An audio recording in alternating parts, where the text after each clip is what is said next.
সিদ্দিক আকবর রাদিয়াল্লাহু তাআলা আনহু কেমন ছিলেন? আল্লাহ নবী সরকারে দো আলম নবী সাল্লাল্লাহু আলাইহি ওয়াসাল্লাম মক্কা থেকে যখন মদিনার দিকে হিজরত করবে তো আবু বকরকে বলে, আবু বকর হিজরত করতে হবে।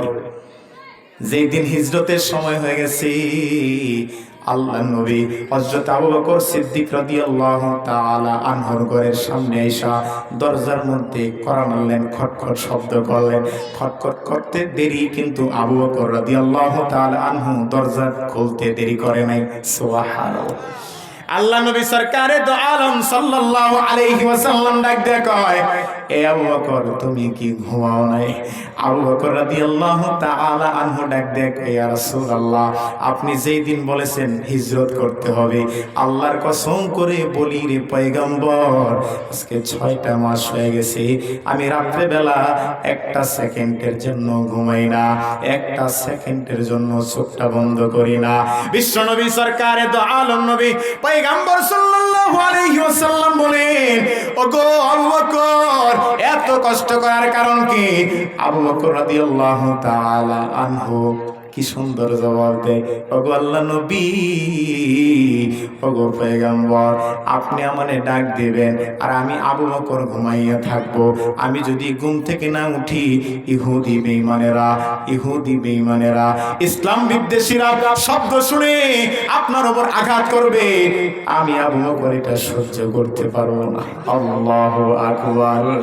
বিশ্বনবী সাল্লাল্লাহু আলাইহি ওয়াসাল্লাম এই জন্য আম্মা জান হযরত আয়েশা সিদ্দিকা রাদিয়াল্লাহু তাআলা আনহাকে বলেন, এরে আয়েশা, গোটা পৃথিবীর সমস্ত মানুষের নেক আমল যদি এক পাল্লায় তুলে দেওয়া হয় আর আরেক পাল্লায় যদি আবু বকরের নেকি তুলে দেওয়া হয়, আল্লাহর কসম করে বলি, একজন আবু বকরের নেকের পাল্লা ভারী হয়ে যাবে। একজন আবু বকরের নেকি ভারী হয়ে যাবে। সুবহানাল্লাহ। আবু বকর সিদ্দিক রাদিয়াল্লাহু তাআলা আনহু মক্কা থেকে মদিনার দিকে হিজরত করার জন্য যখন ঘর থেকে বাইর হইলেন, একবার নবীজির ডান দিকে যায়, একবার নবীজির বামে যায়, একবার নবীর সামনে যায় আর একবার পিছনে যায়। আল্লাহ নবী কয়, আরে আবু বকর এত পেরেশান হওয়ার কারণটা কি? আবু বকর রাদিয়াল্লাহু তাআলা আনহু ডাক দিয়ে কয়, ইয়া রাসূলুল্লাহ, আমি যখন আপনার ডান দিকে যাই তো তখন আমার মন বলে হয়তো আপনার বামে ইহুদিরা বল্লম তীর নিয়ে দাঁড়ায় আছে আপনারে আঘাত করার জন্য। আবার যখন আমি আপনার বাঁ দিকে যাই তখন আমার মনে হয় হয়তো শত্রু বাহিনীরা ডান দিকে আসতেছে। আবার যখন সামনে যাই তখন আমার মনে হয়, ইয়া রাসূলুল্লাহ, আপনার পিছনে হয়তো শত্রু বাহিনীরা আক্রমণ করার জন্য আসছে। আবার যখন পিছনে যাই তখন মনে হয় সামনে আসতেছে। পেরেশান হয়ে যায়। আবু বকর সিদ্দিক রাদিয়াল্লাহু তাআলা আনহু নবীর সুহবতে থেকে নবীর প্রেমে কেমন পাগল পাড়া হয়ে গেছে। সরে হেরা, ওই যে গারে হেরা, যেই জায়গার মধ্যে জাবালে সূর, যেই জায়গার মধ্যে নবীজি সাল্লাল্লাহু আলাইহি ওয়াসাল্লাম হিজরতের সময় গিয়ে ওই জায়গায় আশ্রয় গ্রহণ করেছিলেন। এত বড় একটা জাবালে সূর, এত উঁচা, কেমন উঁচা? তারা হাজী সাহেবরা মক্কা শরীফ গেছেন হজ করার জন্য, এত উঁচা যে ওই জাবালে সূরে উঠার পর নিচের দিকে তাকাইলে ছোট্ট ছোট্ট মানুষগুলারে কবুতরের বাচ্চার মতো দেখা যায়। তাহলে কত উঁচা? অনেক উঁচা না? অনেক উঁচা। আবু বকর সিদ্দিক রাদিয়াল্লাহু তাআলা আনহু ডাক দিয়ে কয়, ইয়া রাসূলুল্লাহ, আল্লাহর নবী গো, এত উপরে আপনি কষ্ট করে কেন উঠবেন? আপনি একটা কাজ করেন, আপনি আমার কাঁধে ওঠেন, আমি আপনার পালকি হয়ে গেলাম। সুবহানাল্লাহ। এই নবীজিকে কেমন ভালোবাসতেন, নবীজিকে কি পরিমাণ মহব্বত করেছেন, আল্লাহ নবীকে কি পরিমাণ ভালোবেসেছেন, সুহবতে নিসবতে ইত্তেহাদি কেমন হয়েছে যে নবীজি যেমন আবু বকর তেমন নবীজির কষ্ট জীবনে কোনোদিন আবু বকর সহ্য করতে পারে নাই। নবীজি কষ্ট করে এত উপরে উঠবে, আবু বকর কয় উঠতে গিয়া যদি নবীজি পয়রা যায় কোনো কষ্ট পায়, এই জন্য বলে, ইয়া রাসূলুল্লাহ, আমি আপনার পালকি হয়ে গেলাম, আপনি আমার কাঁধে উঠেন, আমি আপনারে কোলে নিয়ে এত উপর পর্যন্ত উঠবো। জোরে কোন সুবহানাল্লাহ। গারে সূর, জাবালে সূরের উপর ওঠার পর এমন একটা জায়গার মধ্যে গিয়ে আশ্রয় গ্রহণ করেছে, দেখে ছোট ছোট ছিদ্র। আবু বকর রাদিয়াল্লাহু তাআলা আনহু ওনার পাগড়ি মুবারক দিয়া প্রত্যেকটা ছিদ্রগুলোকে উনি বন্ধ করেছে। আল্লাহ নবী এই দিক দিয়া হাইটে আস্তে আস্তে ক্লান্ত হয়ে গেছে, তো আবু বকর রাদিয়াল্লাহু তাআলা আনহু ওনার রানটারে বিছায় দিছে আর বলে, ইয়া রাসূলুল্লাহ, আপনি এই জায়গার মধ্যে মাথাটা দিয়ে একটু আরামসে ঘুমান। এই দিক দিয়া গারে শরীর ছিদ্রগুলারে বন্ধ করতেছেন, পাগড়িটারে টুকরা টুকরা কইরা কাপড় দিয়া বন্ধ করে, তো যখন টুকরা শেষ হয়ে গেছে একটা ছিদ্র দিয়া এখন এটা বন্ধ করবে কেমনে, এটা পাও ঢুকায় রাখছে যে এই দিক দিয়ে যেন কোনো শত্রু বাহিনী আমার নবীকে দেখে কষ্ট না দেয়, কোনো আঘাত না করে। আবু বকর রাদিয়াল্লাহু তাআলা আনহু তার একটা পাও মোবারক ওই ছিদ্রের মধ্যে দিয়ে রাখছে। আল্লাহ নবী ঘুমাইতেছে, আবু বকর রাদিয়াল্লাহু তাআলা আনহুর কোলের মধ্যে মাথাটা ঠেকাইয়া নবীজি ঘুমায়। এমন সময় আবু বকর রাদিয়াল্লাহু তাআলা আনহু টের পাইছেন যে ওনার পায়ের মধ্যে হয়তো কোনো সাপে কামড়াইছে। এত বিষাক্ত সাপ। আবু বকর রাদিয়াল্লাহু তাআলা আনহু কামড় খাইয়া তার চেহারাটা পুরা নীল হয়ে গেছে, কিন্তু উনি জোরে সোরে কান্না করে না, শব্দ করে কান্না করে না। কান্না না করার কারণটা কি? আমি যদি এই মুহূর্তে কান্না করি তাহলে আমার কান্নার আওয়াজে নবীজির ঘুম ভেঙে যাবে, নবীজির ঘুমের ব্যাঘাত হবে, নবীজি কষ্ট পাবে।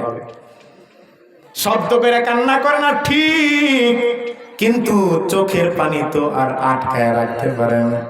আবু বকর রাদিয়াল্লাহু তাআলা আনহু ব্যথার যন্ত্রণায় যখন চোখ মুবারক দিয়া চোখের পানি পড়ে গেছে, নবীজির চেহারা মুবারকে গিয়া পড়ছে। আল্লাহ নবীর চেহারা মুবারকের মধ্যে যখন আবু বকরের চোখের পানি পড়ছে, নবীজির ঘুম ভেঙে গেছে।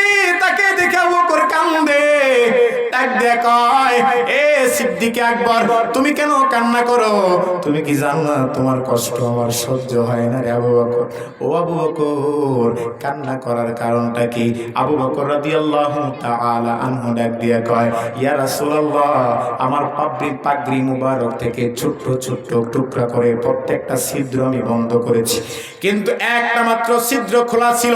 ওই ছিদ্রটা বন্ধ করার মতো আমার কাছে কোনো কাপড় ছিল না। আমি দেখলাম আপনাকে তো একটা পায়ের উপর শুয়াইছি, আর একটা পাও দিয়ে আমি আমার ছিদ্রটা বন্ধ করে রাখছি। দেখলাম আমাকে হয়তো কোনো সাপে কামড়াইছে, অনুভব করলাম।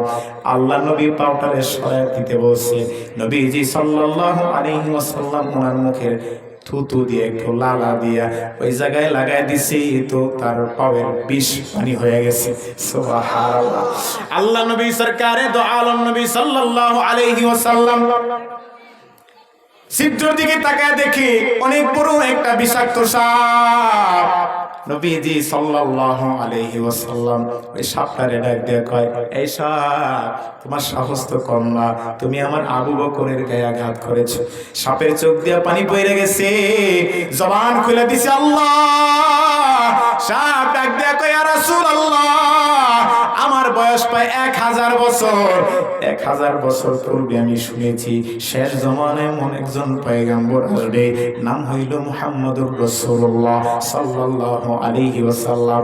যখন আমি আপনার নাম শুনেছি খ্রিস্টান পাদ্রীদের কাছ থেকে, তখন থেকে আপনাকে দেখার আমার বড় শখ, এবং আমি এটাও জেনেছি যে আপনি এই গারে সৌরের মধ্যে আইসা আপনি আশ্রয় গ্রহণ করবেন।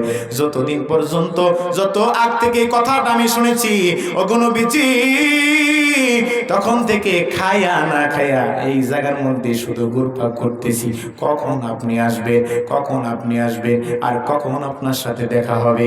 আপনি এই জায়গায় ঢুকছে, প্রত্যেকটা ছিদ্র আবু বকর বন্ধ করে দিছে। এই জালেম আবু বকর সবগুলা বন্ধ করে দিছে। একটা ছিদ্র ছিল, ভাবছেন ওই দিকটা ঢুকমু, দুই জায়গার মধ্যে তার একটা পাও রেখে দিছে। আমি আপনার প্রেমের জ্বালা সহ্য করতে পারি নাই গো নবীজি। এই যে জ্বালা, প্রেমের জ্বালা, এটা আমি কার কাছে বুঝাই? আমি সহ্য করতে না পাইরা আমি তারে কামড় মেরেছি। ওগো নবীজি, একমাত্র আপনার ভালোবাসার কারণে আমি আপনার কাছে মাপ চাই, আপনি আমারে মাফ করে দেন। জোরে কোন সুবহানাল্লাহ। আবু বকর রাদিয়াল্লাহু তাআলা আনহু নবীজির সুহবতে থাইকা থাইকা মাস্টার কপি হয়ে গেছে। ইসলাম নামক একটা আয়নার সামনে যদি স্বয়ং নবীজি দাঁড়াইতেন তো আয়নার ভিতরে আবু বকরকে দেখা যাইত। সুবহানাল্লাহ। আবু বকর রাদিয়াল্লাহু তাআলা আনহু আল্লাহ তাআলার কাছে কেমন দামি ছিলেন, কেমন দামি ছিলেন, স্বয়ং আবু বকর জানতেন জান্নাত জাহান্নাম দেখতে কেমন। নবীজি যেভাবে বলছেন তো উনি এমন ভাবে এটাকে কল্পনা করতেন যে স্বয়ং উনি নিজেই জান্নাতে প্রবেশ করছেন। সুবহানাল্লাহ।